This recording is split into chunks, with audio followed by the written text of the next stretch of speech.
사랑을 축복합니다.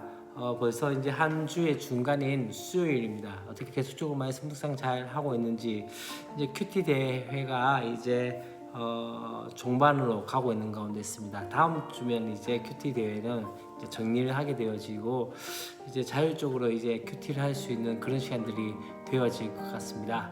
그럼에도 불구하고 우리가 계속적으로 하나님의 말씀을 잘 묵상하며 나갔으면 좋겠다는 생각이 되어지고, 꾸준하게 하나님의 말씀 묵상할 때 여러분의 마음 가운데 조금씩 말씀에 대한 지식뿐만 아니라 하나님을 알아가는 그 지식들이 점점 더 자라는 것들을 바라보게 될 것입니다. 사실 하루하루 하는 것들이 어쩌면 아무것도 아닌 것 같고, 또한 그냥 그렇게 시간 보내는 것 같지만, 이것이 나중에 어떻게 되어지죠?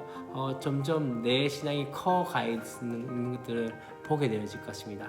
그래서 기대하는 것은 우리 친구들이 좀 더 성숙되어지고 좀 더 나아지는 믿음의 역사들이 있었으면 좋겠다라는 생각들이 들어집니다. 오늘 우리가 함께 볼 말씀은 고린도후서 11장 1절부터 15절까지 말씀입니다. 우리 앞에 내용에서 어떤 이야기가 나왔죠? 10장에서 바로 거짓 사도들의 문제를 계속적으로 이야기하고 있습니다. 여기서도 동일하게 거짓 사도의 문제에 대해서 이야기를 하고 있습니다.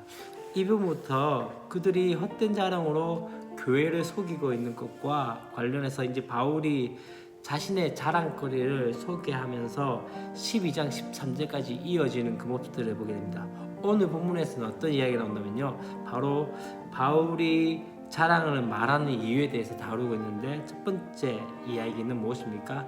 자기가 그렇게 자신을 자랑하는 첫 번째 이유는 교회를 아끼기 때문이고, 또 두 번째는 무엇입니까? 바로 거짓 사도들이 헛된 자랑으로 교회 인정을 받으려는 그 시도를 무력화하기 위해서라고 볼 수 있습니다. 그래서 오늘 말씀에서 크게는 두 부분을 나눌 수 있습니다. 어떻게 나눌 수 있을까요? 1절부터 4절까지 말씀 가운데 바울의 어리석은 자랑의 이유가 무엇을 위해서? 교회를 아끼기 위해서. 또 두 번째는 5절부터 15절까지 말씀 가운데 바울의 어리석은 자랑의 이유 두 번째가 무엇입니까? 거짓 사도들의 영향력을 차단하기 위해서 그렇게 되어진 것들을 보게 됩니다. 그래서 1절부터 4절까지 조금 더 나누면 이렇게 나옵니다. 바울이 호소하는 모습들이 나의 어리석은 자랑을 좀 용납해 달라 하고 있다가, 두 번째는 뭘 이야기합니까? 그 권면의 이유가 지금 교회를 위하는 그 바울의 마음, 곧 교회를 아끼기 때문에. 왜 그렇게 되어졌다면요, 바로 세 번째가 권면의 이유인데, 교회의 지금 상황들이 그러하다는 거죠. 어떤 상황입니까? 그렇게 볼 수 있죠. 지금 우리가 전파하지 아니한 다른 예수를 지금 다 전파하는데, 그것에 대해서 잘도 용납하고 있는 그 모습들 가운데서 안타까운 마음 가운데 그렇게 하고 있다는 것들. 그리고 난 다음에 이제 어떻게 이야기합니까? 이제 5절부터 15절까지 말씀 가운데 5절부터 6절까지는 바울이 자신에 대해서 변호하는 것들을 보게 됩니다. 약한 웅변술에 대해서. 다시 말하면 말에는 지금 그렇게 부족하지만 지식에는 전혀 그렇지 않다라는 것들을 이야기한 것을 보게 됩니다. 그리고 이제 두 번째 무엇입니까? 7절부터 12절까지 말씀 가운데는 섬김과 사랑의 태도에 대해서 말씀을 하고 있는 것들을 보게 되어지고, 13절부터 15절까지 말씀에서는 어떠한 내용이 나옵니까? 거짓 사도들에 대한 비판이 나오게 되어진 것들을 보게 됩니다. 우리 첫 번째로 이야기할 것 중에 하나는 바로 바울의 호소, 나의 어리석은 자랑을 용납해 달라고 말씀을 하고 있는 것이죠. 어쩌면은 지금 이 모든 것들이 바울이 자신을 지금 나타내고자 하는 것은 자기를 드러내기 위한 것이 아니라 어떤 것입니까? 바로 다시 한번 독자들 안에서 그렇게 다시 한번 열심을 내고 있는 것들을 봐라.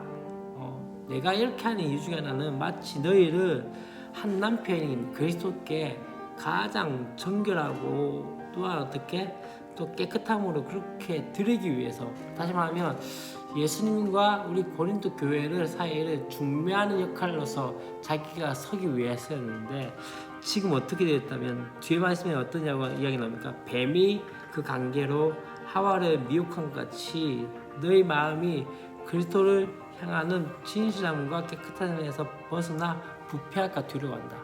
다시 말하면 지금 이 고린도 교회의 상황은 어떠합니까?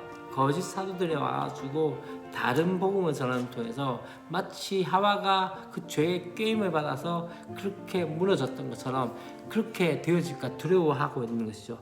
왜 그렇게 생각하고 있습니까? 바로 4절 말씀에 그렇게 나옵니다. 4절 말씀에서 뭘 얘기합니까? 누가 지금 가서 우리가 전파하지 아니한 다른 예수를 전파하거나 너희가 받지 아니한 다른 영을 받게 하거니와, 근데 이것을 받게 하는데 너희는 그것을 잘 용납한다. 진짜 참된 복음에 대해서는 그렇게 받지 못하고 도리어 다른 복음, 다른 예수에 대해서 받고 있는 것에 대해서 너무도 그것이 안타깝기 때문에 교회를 사랑하는 마음 때문에 다시 한번 나의 어리석은 그 자랑을 너희들에게 하겠다. 너희들이 지금 이 거짓 사도들이 이야기하고 그들의 언변과 그들이 자랑한 것으로 인해서 그들에게 혹한 것 같은데 내 모습 가운데서 내가 이제 자랑하겠다. 이렇게 이야기를 하게 되어집니다. 그러고 난 다음에 어떻게 합니까? 이제 5절 말씀부터 이제 또 한 가지 뭘 의미한다면요. 바로 이 사도 바울이 이제 자신에 대해서 또 한 가지 이야기입니다. 그때 당시에 바울에 대해서 어떤 이야기가 나왔다면 그 약한 운변술, 다시 말하면 말에는 부족하다, 좀 어눌하고 또한 그렇게 잘 하지 못했다라고 이야기한 것들 때문에 그 바울의 화수를 지적하면서 사역자로서의 자질을 의심한 것들을 보게 되십니다. 사실 바울의 말은 어떤 웅변술이나 혹은 수사학을 통해서 그렇게 사람들을 설득하는 것이 아니라 하는 것들을 우리가 보게 되어지는 것이죠. 그렇기 때문에 그가 뭐를 이야기합니까? 사도 바울이 이야기했던 것이 무엇이죠? 다른 것이 아니라 이 이야기입니다. 내가 말에는 부족하지만 지식에는 그렇지 않다. 그 다음에 이것을 우리가 모든 사람 가운데 모든 일로 너희에게 나타내어놓으라 하면서 그렇게 이야기합니다. 내가 너희를 높이려고 나를 낮추어 하나님의 복음을 값없이 너희에게 전함이 또 죄를 지었느냐. 이 당시에 지금 사도 바울은 살해를 받지 않았습니다. 다시 말하면 이 당시에 고린도 교회에 사역을 했지만은 거기에 대해서 살해를 받지 않고 텐트만 있고, 다시 말하면 자비랑 선교를 했고, 또한 마게도니아 교회에서의 교회들이나 그런 교회들의 후원을 받아서 그렇게 사역을 했던 것들이 있었습니다. 그런데 이 당시에도 어떻게 이야기한다면 지금 이 거짓 사도들이 바울이 저렇게 돈이 많을 수 있냐, 우리에게 돈을 받지 않는데 아마 이 돈이 나타난 건 아마 헌금을 착취해서 그렇지 않느냐, 이런 이야기를 하게 되어진 것들을 보게 되어집니다. 그로 인해서 다시 한번 어떻게 이야기합니까? 그가 그렇게 겸손하게 사역비를 받지 않고 섬긴 것에 대해서 그가 무능해서도 아니고 또 돈을 착취해서도 아니라는 것들을 계속 이야기합니다. 복음을 값없이 전함으로 자신을 낮추고 이 고린도 교회를 높인 것이 그것이 잘못인가 라고 이야기하면서 다시 한번 무엇을 이야기합니까? 예수 그리스도의 주되심과 예수를 위해서 그 고린도 교회 성도들을 위해서 종된 것을 선포하면서 또 그에 부합하는 태도를 보인 것이 잘못된 일인가 다시 한번 이 고린도 교회 성도들에게 묻게 되어집니다.